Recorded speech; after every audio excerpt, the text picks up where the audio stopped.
Messi! Messi! One is a trick, and Pat Garrity.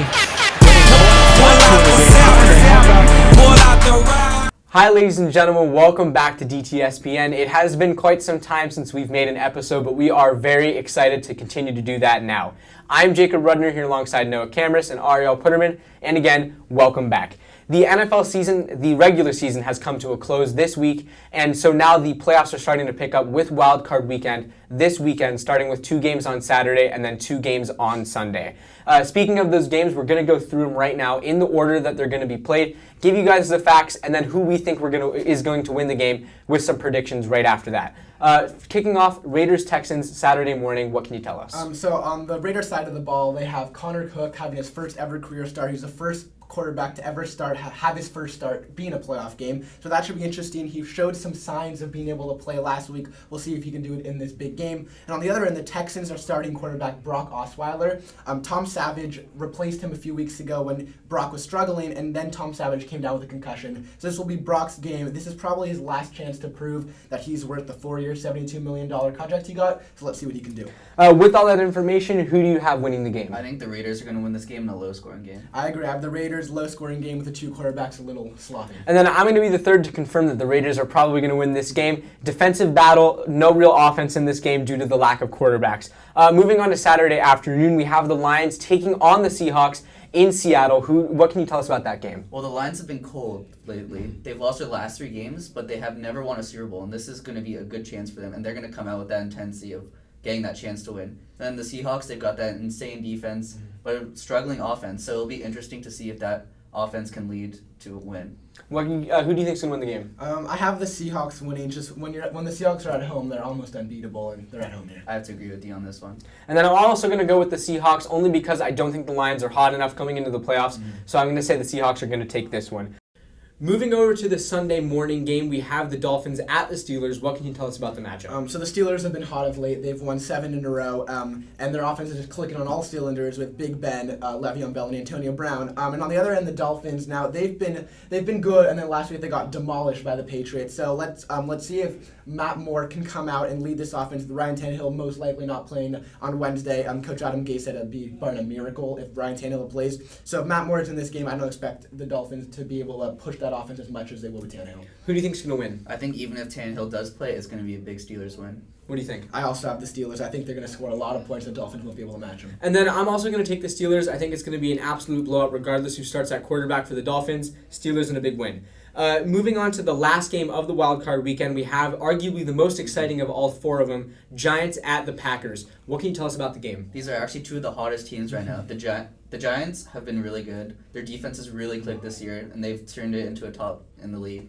And their offense with Eli Manning, who knows how to win games, and Odell, who's one of the best receivers in the league. And the Packers, they're on a 6-game win streak. No one thought they'd even make playoffs. And look at them, they're division champions.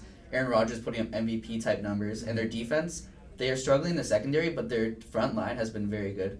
So speaking of Odell Beckham Jr., he is obviously the highest caliber of wide receivers that you're going to get in the NFL. Is he capable of beating a quite poor, actually, secondary that the Packers do have? Can he single-handedly win this game? Now, yes, I think he's one of the best receivers. I think he'll be able to get open in that against the secondary, but I think Eli Manning would be the main problem because he is a great quarterback, and in the playoffs he knows how to win, but he's been struggling lately. He's thrown a lot of interceptions, and it's going to be up to him to really give it to Odell. And if Odell gets open, that's one thing, but Eli's going to have to throw him the ball. And if Eli's not making the throws like he's been cold lately, then I don't see any way the Giants can do it. So who do you think's going to win the game? I have the Packers taking this. I think that they've just been so hot lately, and I think they're going to take this game. What about you? I'm actually going to go with the Giants. Defense wins games, and I think that the Giants' defense is the better team. So defense wins games, but unfortunately I still got to pick the Packers. I think that the offense outweighs the defense in this one, so I'm going to go with Packers over the Giants. Moving on, we are going to continue to talk a little bit about the wild card here. We're going to talk about the Raiders. They've had a fantastic season. They look amazing. Definitely were a favorite to make a run for the Super Bowl here, but are they still the favorites without Derek Carr? Now, I don't know about that. Now, like we talked about earlier, Connor Cook showed some signs that he could be good, but I don't know if he can lead this offense. We saw last week against the Broncos. Now, the Broncos are a good defense, but the Raiders got just 6 points, and they mostly did nothing. They got 1 touchdown towards the end, but it's going to be really hard for the Raiders to go far without Derek Carr, because Derek Carr was an MVP type quarterback for them, and he goes down, their offense is now ruined. So I don't think they'll be able to go very far without him. So do you think that the Raiders have a chance at potentially making a run for it, even with Connor Cook, who we haven't seen yet? So do we give Connor Cook a chance going into the playoffs, or do we really count them out at this point? I think we can count them out. I mean, the AFC is so strong this year. The Patriots, the Steelers, the Chiefs, all really good teams, all have a really good chance of making the Super Bowl. So if they had Derek Carr, then they'd have a higher chance. But without Derek Carr, I just don't think they have it. So now we're going to hop over to the college football section. We are going to talk about the national championship coming up this Sunday, January 9th. Matchup between Alabama and Clemson. The college football playoffs did take place while we were off from dTSPN. So let's talk a little bit about what's going to go down in that game. Alabama, obviously a hot team. They've been fantastic for a long time this year and last year. And then Clemson, they've kind of been a surprise this year. We were able to kind of see it coming, but national championship, I don't know if anybody was going to give them that in the beginning of the season, but they're there. So what are they going to need to do to win that game? I think there are two main things they need to do. One, I think Deshaun Watson has to be the type of quarterback he knows he's capable of being. I think he has to take over this game. I think he has to make the right throws, make the right decisions. And the second thing is, keeping it with Deshaun Watson, I think he has to just limit the turnovers, because Alabama is the #1 defense at turning turnovers into offense. They've had the most defensive scores, and I think if Deshaun Watson could have 0 turnovers, maybe even 1 here and there, but ideally he'd have 0 turnovers, I think there's a chance they win the game. And then you were telling me something earlier about how if Deshaun Watson can play to the deep ball, they can win that game. Tell us a little bit more about that. I think they definitely can. I think that their only quarterback who's actually had success against Alabama this year was Chad Kelly, and the reason why was he kept throwing that deep ball, and the receivers kept getting that ball. And Deshaun Watson, he's got the #1 wide receiver prospect in the league, Mike Williams, and I think he has the ability to take advantage of that poor cornerback play and lead them to some scores. So, like we did with the NFL, we are going to give our predictions on who's going to win this game. Who do you have? I'm going to surprisingly go Clemson. I think they'll be able to do what we said they can do. I think Deshaun Watson and Mike Williams. Mike Williams is one of the best receiver in college football right now. I think they'll be able to take this game. What about you? I'm going to have to go with Alabama. It's just too hard to beat them. They're just such a good team this year. I think Nick Saban ties Bear Bryant for most college football wins. You know, I'm going to go with Clemson, actually. And the reason being is I think that Clemson's really hot. Not that Alabama isn't, but Alabama has to slow down eventually, and I'm going to pick this week to be the one.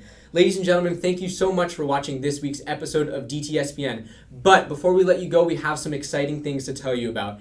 dTSPN is having its very own MacBook Pro contest. All you need to do to be entered in the contest is subscribe to our channel.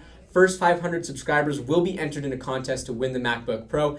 Also, if you want your name entered extra times, follow us on Twitter or on Instagram for an extra entry. Also, stay tuned for our top 5 plays after this. Thank you so much for watching. See you next week. Come on, fans! Let's cheer Gerald on to $95,000!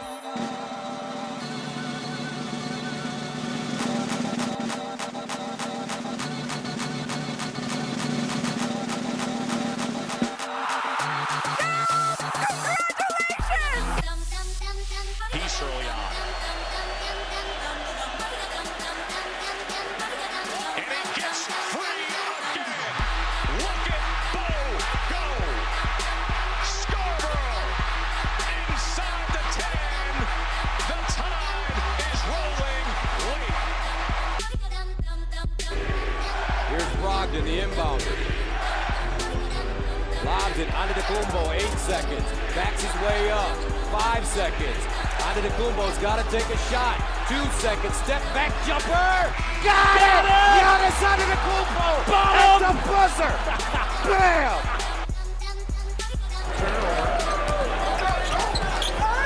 Chris Dunn finds Gorgie Chang from the elbow.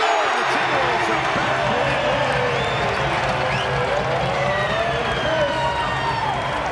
Gorgie in double figures with 10.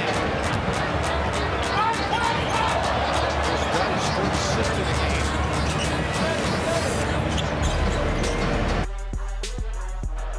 From Delaware, top receiver during the season for Penn State with 50 catches. Trojans bring some pressure. McSorley rolls away from it and heaves a long ball to the end zone for Godwin. Touchdown!